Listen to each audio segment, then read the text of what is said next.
Olá, meus irmãos, que a graça e a paz do Senhor Jesus esteja com você.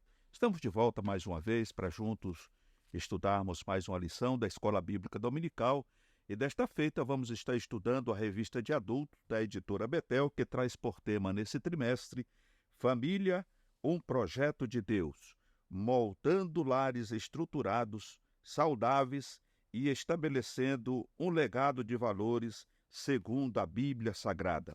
O comentarista desta lição é o pastor Valdir Alves de Oliveira. Ele é pastor auxiliar da Assembleia de Deus, ali em Brasília. E a lição de hoje, irmãos, é a lição de número 6, que tem por título Desafios de ser família nos dias atuais. Nós sabemos que não tem sido fácil e, portanto, hoje vamos estar estudando esta lição e, com a ajuda de Deus, nós vamos tirar bastante aplicações práticas para o nosso cotidiano, para a nossa vida prática. O textuário está registrado em Romanos, capítulo 12, verso 2, que vem dizendo: E não vos conformeis com este mundo, mas transformai-vos pela renovação do vosso entendimento, para que experimenteis qual seja a boa, agradável e perfeita vontade de Deus.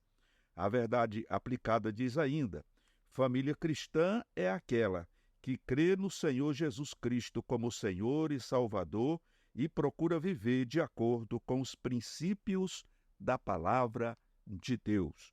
Então, eu acredito que a verdade aplicada, ela fundamenta muito bem aqui o que é ser uma família cristã.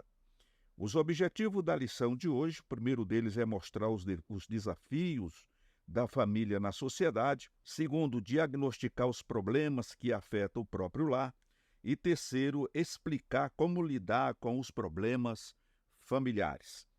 O texto de referência está em 1 Coríntios, capítulo 6, versículo 12, Gálatas, capítulo 5, verso 16 e Colossenses, capítulo 2, versículo de número 8. Você, com a sua Bíblia, pode estar fazendo esta leitura, leituras essas que vão embasar o conteúdo que vamos estar estudando nesta oportunidade. A oração é para que os dardos inflamados do maligno contra a família caiam por terra. Então essa deve ser a nossa oração, para que o Senhor tenha misericórdia e nos ajude como pais a preservar a nossa família, os nossos filhos, e que esses dardos inflamados do maligno sejam derrubados por terra.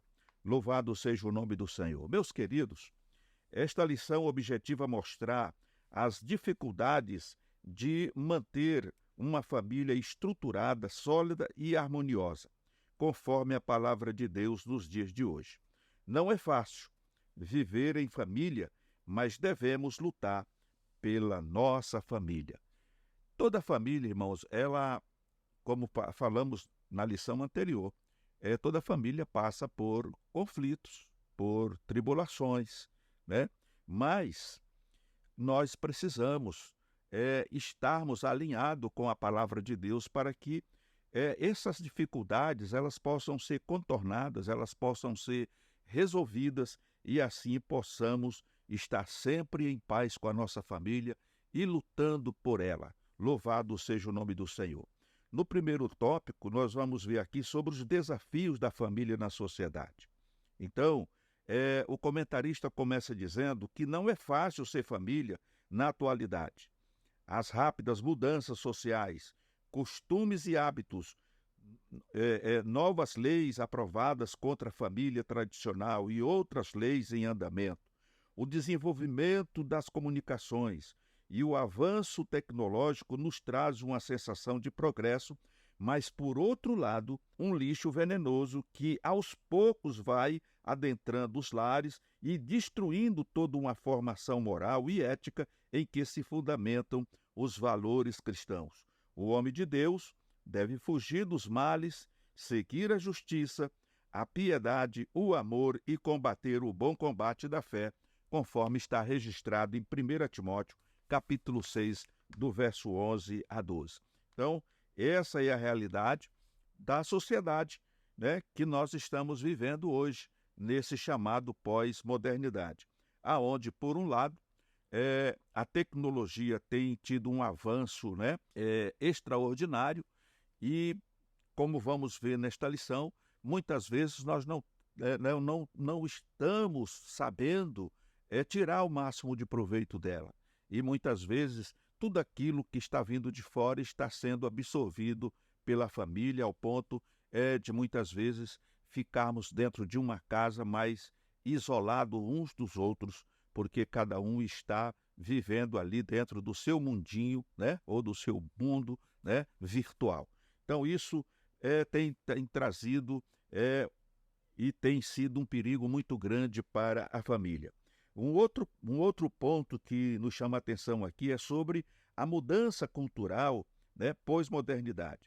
Então nós vemos que a alteração cultural tão rápida nos padrões da sociedade tem preocupado muitos pais de família cristãos, né?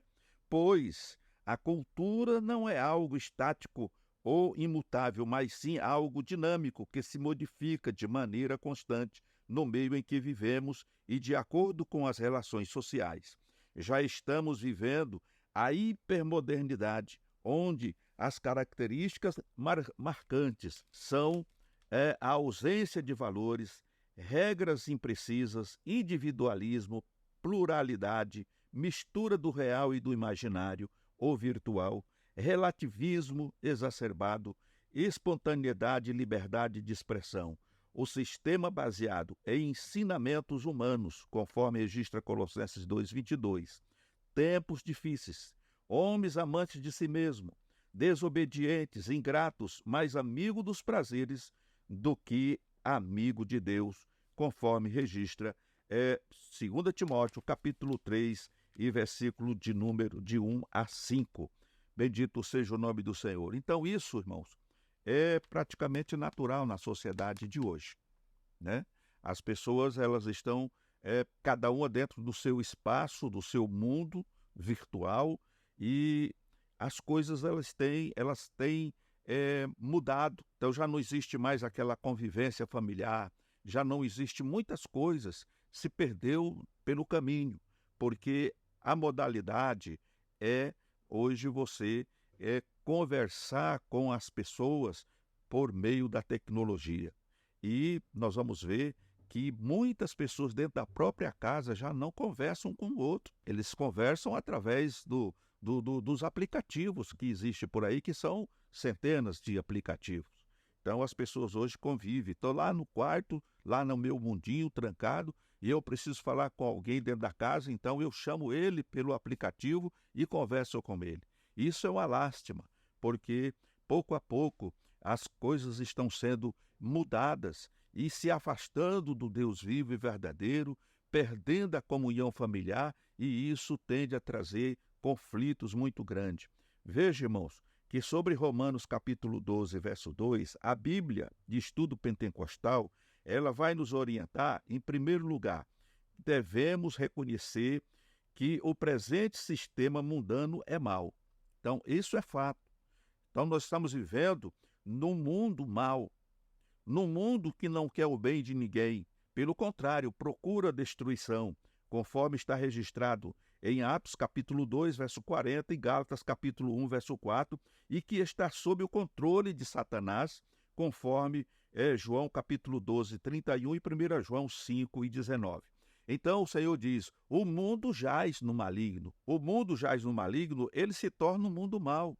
E nós, como cristãos, precisamos sim tirar bom proveito da tecnologia, mas não podemos, em hipótese alguma, nos deixar dominar por ela. Nós não podemos nos deixar dominar por essa tecnologia, por esse modus vivendi que está sendo impregnado na prática a toda a sociedade. Um segundo ponto aqui é que devemos resistir às formas prevalecentes e populares do proceder do mundo e, em lugar disso, proclamar a verdade eterna e os padrões justos da palavra de Deus por amor a Cristo, conforme está registrado em 1 Coríntios, capítulo 1, versículo 17 a 24. Então, nós podemos devemos resistir às formas prevalecentes e populares, porque elas têm se tornado populares, né? Segundo o modo do proceder do mundo. E, ao invés disso, proclamar as verdades eternas e os padrões justos da palavra de Deus por amor a Cristo.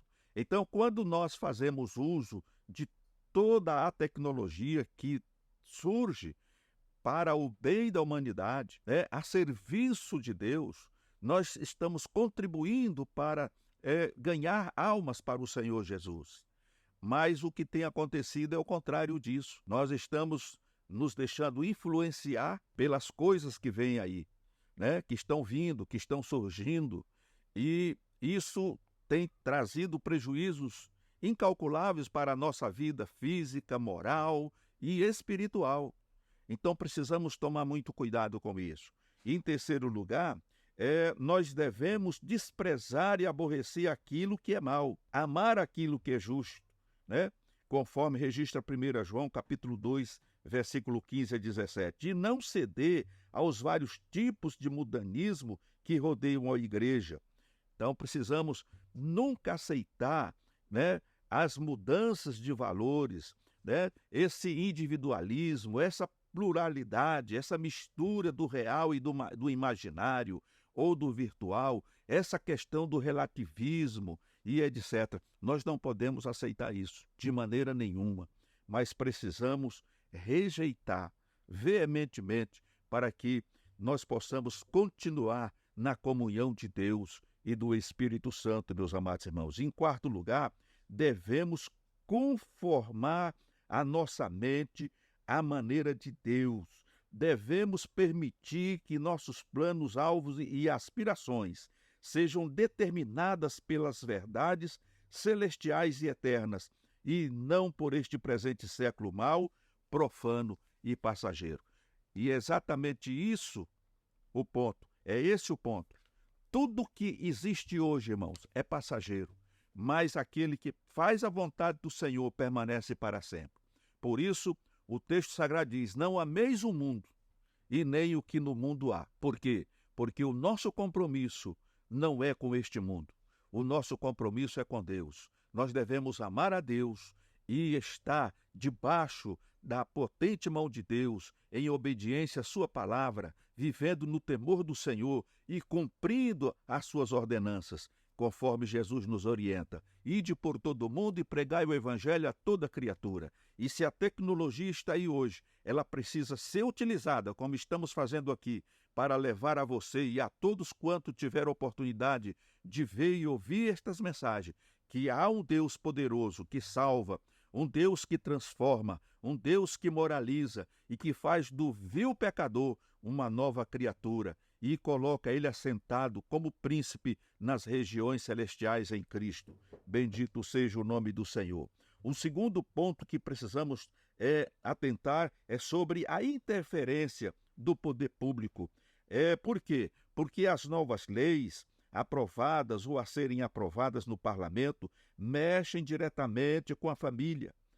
Nós temos aí a questão da lei da maioridade, que impede os menores de 18 anos de serem cobrados por seus delitos cometidos, porque precisam ser protegidos, né? Lei da palmada, quer dizer, você não pode mais disciplinar o seu filho, né? Eles não podem serem corrigidos, né, pelos pais, possivelmente serão rebeldes, e nós já estamos vendo essa geração de filhos rebeldes que não obedecem aos pais, que não respeitam os pais, né? Porque essa lei ela não é nova, ela já vem de há muitos anos. E muitas crianças que nasceram na implantação dessa lei e que foram adotadas por ela, elas não passaram por uma disciplina como eu, você e a maioria de nós passou. Então elas não têm nenhum respeito, nenhuma consideração pelos pais e se tornaram crianças rebeldes e hoje estão dando trabalho para a sociedade. Por outro lado, nós temos aí a questão da lei do trabalho infantil, que impede os filhos de ganharem gosto pelo trabalho. Não estamos falando aqui de trabalho escravo, né? Por exemplo, eu comecei a trabalhar muito cedo. Com 7 anos de idade, eu já trabalhava, né?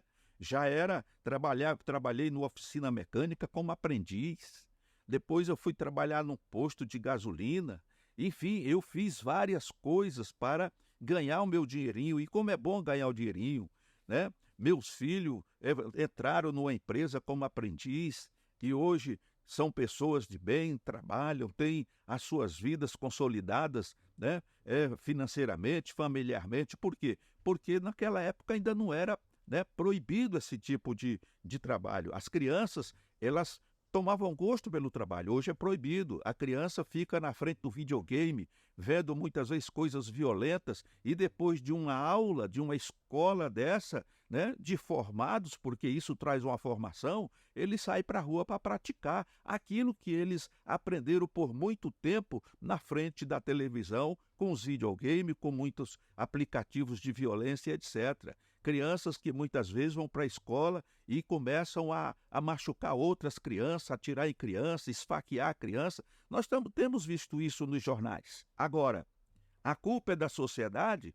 A culpa na maior das vezes, a culpa é dos parlamentares que têm votado leis perniciosas, né, e proibido, por conta desse sistema tenebroso, que os pais venham disciplinar os seus filhos e ensiná-los como nos orienta a palavra de Deus, para que a criança seja ensinada no caminho que deve andar. Então nós temos aí essas dificuldades. Porém, a família cristã, ela tem o dever e a obrigação, né, a moral de poder continuar ensinando os seus filhos no caminho que deve andar. Porque nós precisamos, irmãos, de uma sociedade forte. Nós vimos na lição anterior, família forte, igreja forte, sociedade forte, né, em paz. Porque nós prestamos um serviço, uma família abençoada por Deus presta um grande serviço para os governantes. São menos bandidos nas ruas, são menos criminosos, são menos estrupadores, são menos criminosos nas ruas e nas prisões que hoje estão abarrotadas. Se você vai num presídio, aquilo parece um depósito de seres humanos e as pessoas não saem ressocializadas de lá. As pessoas saem muito mais violentas, com muito mais ódio, com muita mais gana de fazer o mal, porque elas estão sendo dominadas pelo inimigo e o próprio sistema leva elas a essas práticas. Que Deus tenha misericórdia da igreja e das famílias. Por outro lado, nós vemos aqui a questão do aborto de forma criminosa, indiscriminada, a dessacralização da vida no ventre materno, né, conforme está dito aqui no Salmo 139, verso 16, Jeremias 1 e 5, a sacralidade da família sendo banalizada, né, e depravada por meio de uniões e estilos de vida que desagradam a Deus, conforme Gênesis 1, 27 a 28, e 2, 24, Mateus 19, 5, Romanos 1, 26, 27, legalização da prostituição, da pedofilia, defendida por alguns, o incesto defendido por outros, conforme Levítico 18, 6 a 18, e a descriminalização das drogas em estudo. Então, tudo isso aqui são leis que algumas já estão em vigor, outras estão sendo votadas, e que não se assuste se isso for aprovado, porque o mundo jaz no maligno. Então, meus amados irmãos, nós, como servos do Deus Altíssimo, precisamos proteger a nossa família, logicamente com a ajuda de Deus. Não podemos nos apartar do altar, não podemos apartar das nossas vidas a oração, o jejum, o estudo sistemático da palavra de Deus em família. O celular é bom, o computador é bom, mas tudo tem tempo e hora para ser usado e precisamos usá-los naquilo que realmente possa trazer alguma edificação para nossas vidas. Por outro lado, nós temos aqui o problema da inversão de valores. Por exemplo, a negação ou substituição de verdade absolutas da palavra de Deus, mudar a essência pelo secundário. Quando não seguimos ou infringimos as ordenanças bíblicas, o resultado é desastroso. Quando o certo passa a ser errado, o positivo passa a ser negativo, o moral passa a ser imoral, O justo passa a ser injusto, o verdadeiro passa a ser falso, ou vice-versa, em todos os sentidos, como diz Isaías 5, verso 20. A inversão de valores dentro das famílias. O que era proibido entre o casal está sendo liberado, o que era proibido entre os solteiros está sendo ensinado, invertido, o que se gosta tomou o espaço do certo, o que não era lícito ao cristão, principalmente na área da sexualidade, tem sido ensinado por muitos escritores evangélicos e palestrantes inescrupulosos. Então isso aqui, irmão, já está acontecendo, a inversão de valores, né? Antigamente, e pelo padrão bíblico, as pessoas, os jovens principalmente, se conheciam, namoravam por um período, não tinha aquele chamego, não tinha aquele negócio de estar ficando junto, não tinha aquela história de ficar. Hoje é o contrário. E não é só para o mundo. Aí, alguns jovens na igreja também estão fazendo isso, né? Estão ficando. E muitos pais, eles abrem a porta do dormitório para que um moço fique junto com a moça. Eles são namorados, né? Ou namoridos. Irmãos, isso é inversão de valores. Muitas coisas que temos visto aqui. O certo se torna errado, o errado se torna certo e vai por aí afora. Tudo agora é relativo.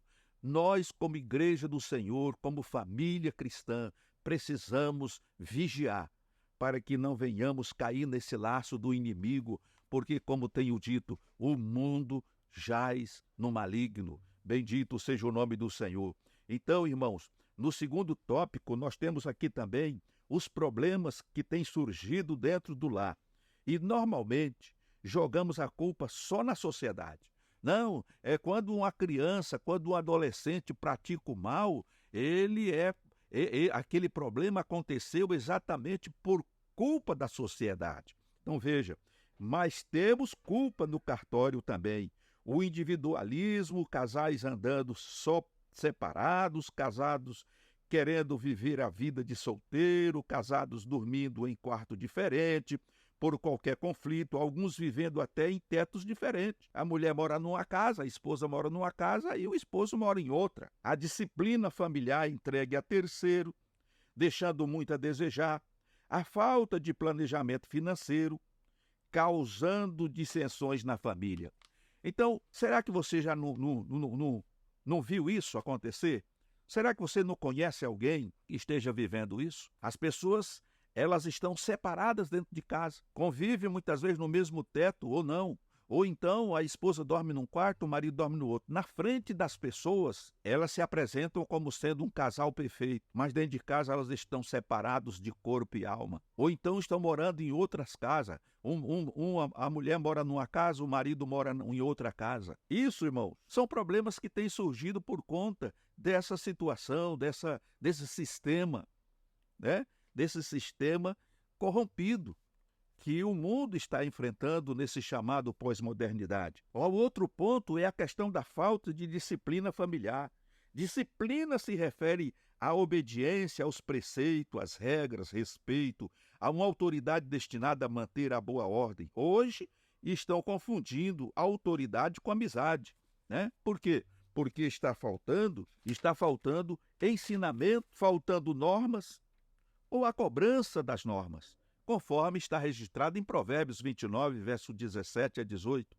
A disciplina começa com o casal atendendo os deveres conjugais, conforme Efésios 5, 22 a 33. Depois passa para a família, atendendo os deveres de pais e filhos, conforme Efésios capítulo 6, de 1 a 4. Se os pais não forem autodisciplinados, como disciplinarão os seus filhos? Antes de serem amigos, devem ser pais. Quem trata os filhos só como amigo anula e frustra a responsabilidade como pais. A disciplina e educação dos filhos não pode ser transferida para a igreja, para a escola, para a babá, para a creche, para os parentes, para os vizinhos, para a sociedade. Então, a responsabilidade da disciplina é um dever dos pais, mas os pais precisam ser o exemplo. Os pais precisam ter disciplina, serem disciplinados. Como é que você vai exigir algo dos seus filhos se você faz o contrário do que você está exigindo? Então, o exemplo tem que partir do pai e da mãe, para que os filhos sejam cobrados, mas eles possam ver que os pais fazem exatamente aquilo que estão exigindo deles. Por outro lado, eu posso ser amigo dos meus filhos como sou, mas antes de ser amigo, eu sou pai. E, portanto, os meus filhos devem obediência a mim como pai, eles devem me obedecer como pai, me respeitar como pai, mas nós podemos dar risada juntos, nós podemos brincar juntos, porque somos, além de pai e filho, nós somos amigos. Mas quando eu trato os meus filhos só como amigos, eu estou esquecendo o principal, eu estou dando a ele uma liberdade de não me respeitar. Um ponto importante que me chama a atenção na década passada ou na era passada, né, é que a gente tinha um respeito pelos nossos pais. Né? Nós não chamávamos pais nem mãe de você. Hoje é comum o filho se reportar ao pai como você. Você não fez isso. Você prometeu aquilo, você... Não, era senhor. Fulano de tal, senhor pai. Fulano de tal, senhora mãe. Então era assim, se tratava com respeito. O filho pedia a bênção ao pai. Benção, pai.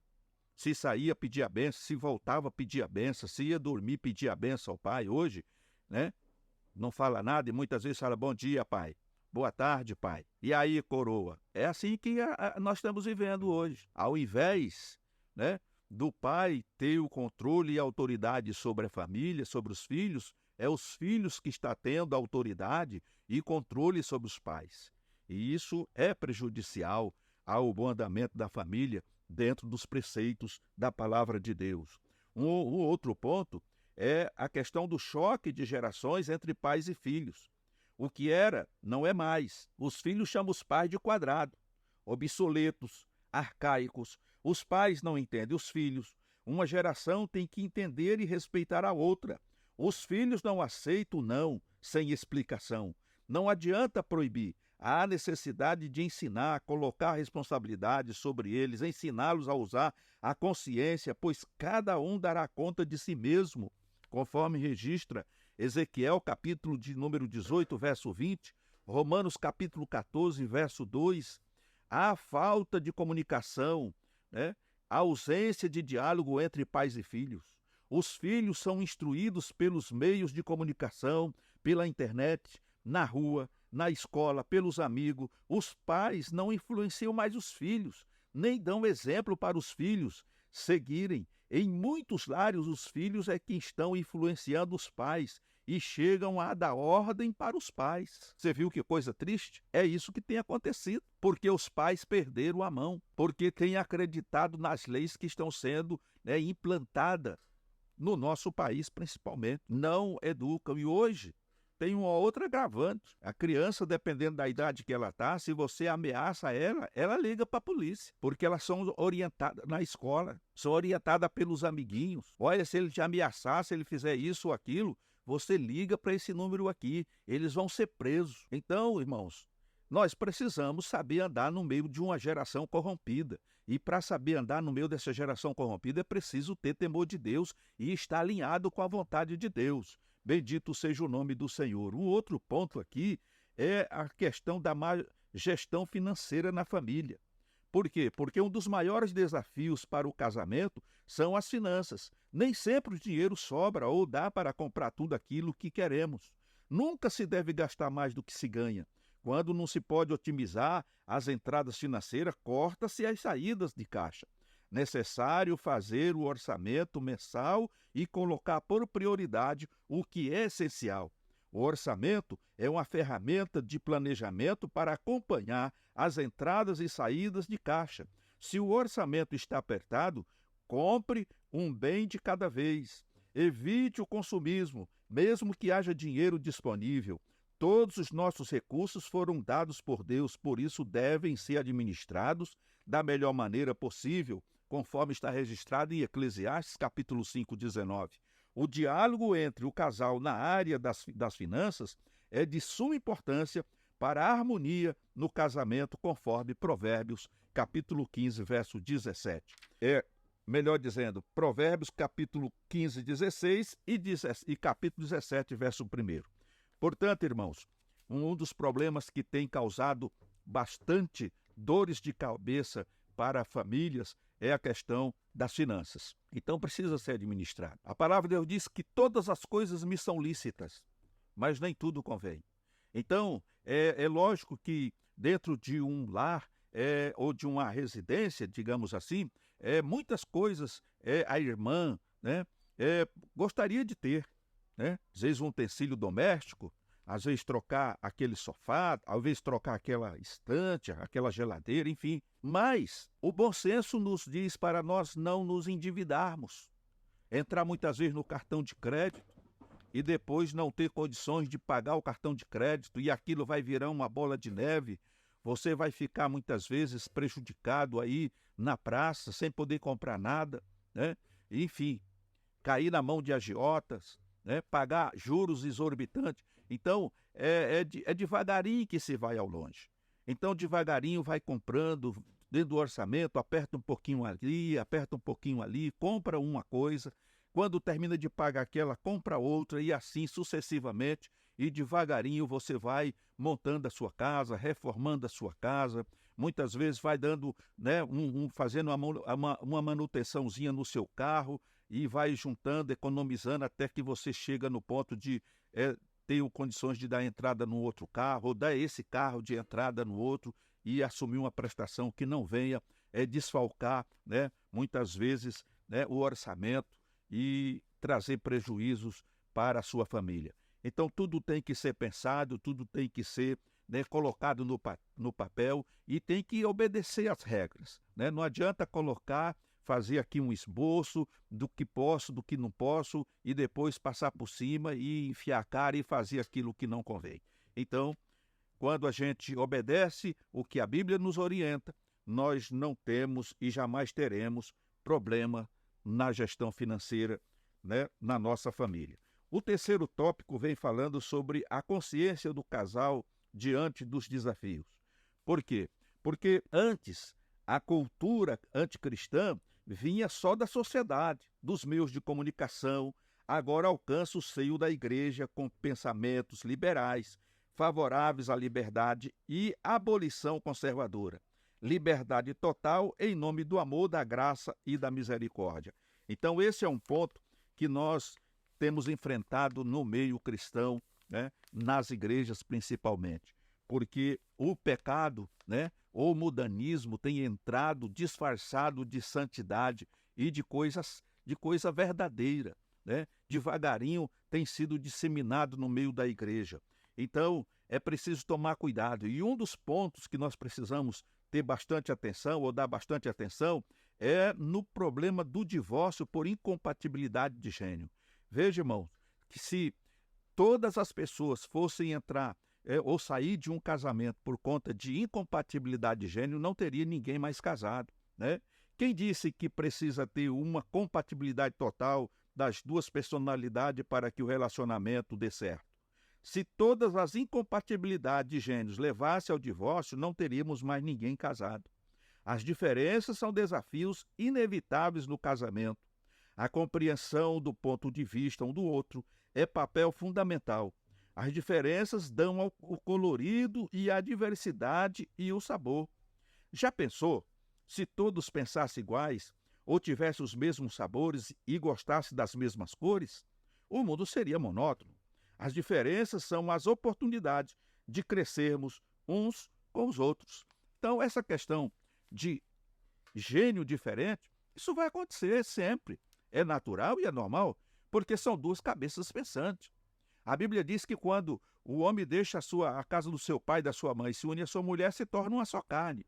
E isso é fato, mas não deixa de continuar sendo duas pessoas com mentes que pensam diferente. Cada um dos dois vai ter a sua maneira de visualizar as coisas. É por isso que cada vez que um casal ele planeja fazer alguma coisa, os dois precisam estar juntos e conversarem juntos e procurar entrar em acordo junto. E muitas vezes, e digo isso com experiência, muitas vezes não chegamos no consenso, porque eu tenho uma visão diferente da visão da minha esposa, mas nós sabemos que aquilo que estamos discutindo é primordial para a vida da família. Embora que não seja da forma como eu gostaria de ser ou de fazer, eu concordo, porque no final vai ajudar a todos. Às vezes acontece com ela, às vezes ela discorda de alguma coisa, mas eu falo, mas se fizermos assim, vai ser isso, isso, isso, isso. Ah, tudo bem, então, você que sabe. Ela não deu 100% de aval, mas ela também não foi contra, ela não disse o não. Então, irmãos, é complicado você achar, e muito difícil você achar que você casa e que você vai moldar a sua esposa, ou a esposa vai moldar o marido para ser exatamente da forma como ela acha que tem que ser. Mas é isso que dá sabor ao casamento. É cada um ter um ponto de vista. Muitas vezes eu estou querendo fazer algo, né, naquele impulso, naquele ímpeto, e a minha esposa chega e fala, não, isso não vai dar certo. Por isso, por isso, por isso, por isso. Aí eu paro um segundo e passo a refletir e falo, realmente, vamos deixar isso quieto. Vamos deixar essa história amadurecer primeiro. Já se passaram 45 anos que convivemos debaixo desse amor e do amor de Deus. Bendito seja o nome do Senhor. Mas muitos casais vivem em conflito, em guerra constante, porque um não concorda com o outro. E aí a culpa é do gênio. Incompatibilidade de gênio. Então eu me separo, mas amanhã eu não aguento ficar só. Eu caso de novo. E eu vou ter o mesmo problema. Aí eu separo de novo. E aí caso outra vez, eu vou ter o mesmo problema. E assim nós temos casais, irmãos, que já se divorciou 4, 5, 6, 10 vezes por conta da tal incompatibilidade de gênio. Deus é perfeito e Deus nos criou perfeito. E quando a gente descobre o segredo da vitória, a gente não tem problema de incompatibilidade de gênio. Porque Deus criou o homem como cabeça e a mulher está dentro desse bojo. Ela é auxiliadora, ela é alguém que faz parte da administração de todas as coisas dentro da família. Ela não é obrigada a concordar com tudo que o marido resolva fazer, porque como auxiliar, ela tem o dever e a obrigação de auxiliar o marido, de ver o que é melhor para a família, até porque é ela que passa o maior tempo em casa, cuidando dos filhos. Então ela tem, digamos assim, o maior conhecimento de causa do que o próprio marido, que fica muitas vezes 12 horas fora de casa, às vezes vem em casa só para dormir, no outro dia cedo já levanta e vai trabalhar, pouco tempo tem para ficar com a família, principalmente nos dias de hoje, em que tudo é corrido, tudo é apressado, e muitas vezes o marido tem que trabalhar longe, tem que sair muito cedo de casa e chega muitas vezes muito tarde. Então, toda a administração está sob o cuidado da esposa, né? No gerenciamento da casa, no gerenciamento dos filhos, na educação dos filhos. Então, é preciso que haja essa compreensão, né? E às vezes o marido quer tomar alguma decisão e a esposa, que conhece tudo de có e salteado, ela vai conversar com ele, vai orientar e vai mostrar o melhor caminho, a melhor saída. Porque a Bíblia diz, né, que a mulher sábia edifica o lar, mas a tola com as próprias mãos destrói. Que Deus tenha misericórdia de nós.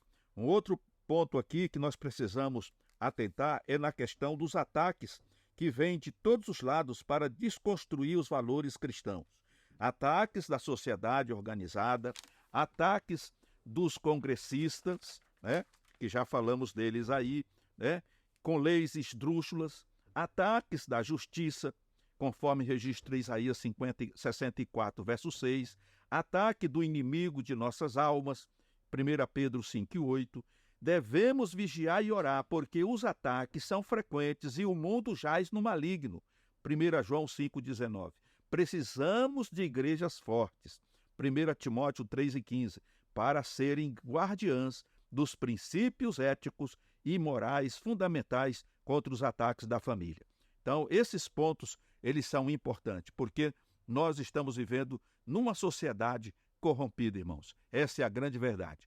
Uma sociedade corrompida, e nós precisamos vigiar e pedir misericórdia a Deus para que possamos saber entrar e sair do meio dessa geração, saber nos conduzir de maneira ética, moral, né, e espiritual, para que não sejamos contaminados com as coisas que estão aí, né, atacando toda uma sociedade e levando esta sociedade a um declínio moral muito grande. Imoral, né? A imoralidade. E o terceiro ponto é na questão dos meios para contornar os problemas conjugais. Então, precisamos tolerar as diferenças, né, porque hoje é lei, né, precisamos tolerar as diferenças. Segundo, precisamos pensar para falar e agir. Você hoje não pode falar o que bem quer, o que você bem entende. Então, precisamos pensar muito bem antes de falar e agir, porque isso pode trazer sérias consequências. Precisamos saber que toda ação gera uma reação, né? Precisamos de acordo, né? Conforme Amós 3:3, precisamos entender que nem todos os nossos sonhos serão realizados, né? Tem esse fator, principalmente no que diz respeito a finanças, né? Nem sempre nós vamos conseguir ter aquilo que sonhamos ter, né? Por conta de não termos aí condições financeiras para tal. Precisamos muitas vezes nos conformar com isto. Precisamos compreender que nem tudo será do nosso gosto ou jeito. Muitas vezes nós temos, como já disse também, precisamos ceder, porque nem sempre vai ser do jeito que eu quero, né? Ou do jeito que eu gosto. Por outro lado, precisamos nos conscientizar que nem tudo acontece no nosso tempo, mas no tempo de Deus. Então é preciso paciência, esperar com paciência no Senhor, né, até que Ele se incline e possa ouvir a tua oração. Precisamos tratar dos assuntos diários sem atacar física, moral e psicologicamente a pessoa amada ou a sua família. Ou seja, quando eu vou tratar de algum assunto, eu preciso ter cuidado, porque muitas vezes eu posso estar agredindo a minha esposa ou a esposa agredindo o marido com palavras. Muitas vezes pode ser uma agressão física, moral, psicológica, e isso não pode acontecer. Por outro lado, precisamos ser treinados e capacitados em palestras e encontros de casais, porque se nós não colocarmos o que aprendemos, né, nas palestras de casais, que geralmente acontece nas igrejas, nenhum valor isso vai surtir se nós não colocarmos isto em um aprendizado prático. Portanto, meus amados irmãos, nós temos aqui o manual de Deus para as nossas vidas. A Bíblia, a palavra de Deus, ela é um manual. E para nós aprendermos e conseguirmos nos locomover e nos conduzir em meio a uma sociedade corrompida, um mundo que jaz no maligno, nós precisamos ter a palavra de Deus como regra de fé em nossas vidas. Portanto, concluindo, os desafios são evidentes e enormes, mas recai sobre cada um de nós a responsabilidade de fazer a nossa parte para proteger a família e dar uma resposta adequada à sociedade, dentro dos princípios da palavra de Deus. Precisamos enfrentar os desafios de cabeça erguida, perseverando em nossa crença e valores e buscando a ajuda e a direção do Espírito Santo. Que Deus em Cristo vos abençoe, que Deus os guarde. Querendo Deus, estaremos de volta numa outra oportunidade. Portanto, irmãos, fiquem todos na paz do Senhor Jesus.